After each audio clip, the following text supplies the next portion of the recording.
All right, we have some news that's going to piss off Donald Trump. Donald Trump's ballroom just hit a snag. He has fired the people who were building it, and he has hired a new agency. And I have that agency's name and their contact information in case you want to tell them, I don't know, stop desecrating the White House. Perhaps there can be consequences. Maybe we can't get Donald Trump out of office, but maybe we can impact his ability to change it. Gavin Newsom's also in the news for actually standing up to billionaires and corporations at an event that hosts them. Baller stuff. First, let's just get to Gavin Newsom. I love this. I just love this clip. I just think this is absolutely great energy. And Gavin Newsom's a fighter. I believe this in my core of my heart. You will not have a free and fair election as we know them today in the United States of America if Speaker Jeffries is not sworn in a year plus from now. I really believe that. Sure, there'll be elections. Competitive authoritarians love elections. Putin, I think, got 87.3%. The runner-up was 4.3. That's what I mean by competitive authoritarianism. Ask folks in Hungary and Orban what's going on in Turkey. That's the model for Trump. I don't think that. I know that on the basis of a lot of evidence. In fact, I saw, in fact, examples of that the day of our election, just a few weeks ago, where Donald Trump set out BORTAC teams, Border Patrol tactical units to Dodger Stadium to chill free expression, to chill election turnout. He said the day of the election before one vote was cast, he said this was a rigged election, sent out his DOJ with no basis, no business to be there for a state ballot. He sent Greg Bovino and his secret police that seemed to have taken an oath in office to him, not the Constitution of the United States, to our campaign kickoff at the Democracy Center to chill participation in our rally. And he federalized 4,000 National Guard and sent 700 active duty Marines, not overseas, but to the second largest city in America. And there's still, our federalized guard still there. Wake up to what is going on in this country. It is code red, and I'm sure a lot of you are fine with it because a lot of people have figured it out. They know the game. State capitalism, crony capitalism, the great grift. A lot of you are doing extraordinarily well. But one of the things I'm trying to do better is express my concern, highlight that with more conviction and clarity, and also reinforce that we're about to walk into the 250th anniversary of the best of Greek democracy in the Roman Republic. This historic values of our founding fathers in 2026. And it's all on the line. And so I like that. I like that. God damn it. It feels good for someone to actually be saying what we all know is happening. I feel like everyone else is sleepwalking. When I watch CNN, MSNBC, when I hear that Hakeem Jeffries is okay with Donald Trump's pardon of someone who is indicted for bribery because they're a Democrat, CNN, MSNBC just covering the news of the day as if this is all normal. It's not. It's not.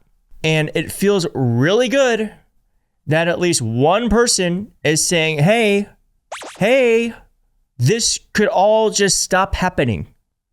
Wake up. Oof, I needed that. It's nice to know that the things we're seeing and we talk about here, there's at least some people in power who understand the gravity of it. I feel like sometimes I'm just shouting. I'm shouting fire, and everyone is just concerned with the fact that the walls are the wrong paint color. All right, let's move on to less serious stuff, but I still think important. Donald Trump has hired a new White House ballroom architect. President Donald Trump has replaced the architect. He handpicked to design his White House ballroom, according to 3 people familiar with the project, ending the involvement of a boutique firm whose selection raised questions from the start about whether it had the capacity to complete the massive high-profile endeavor.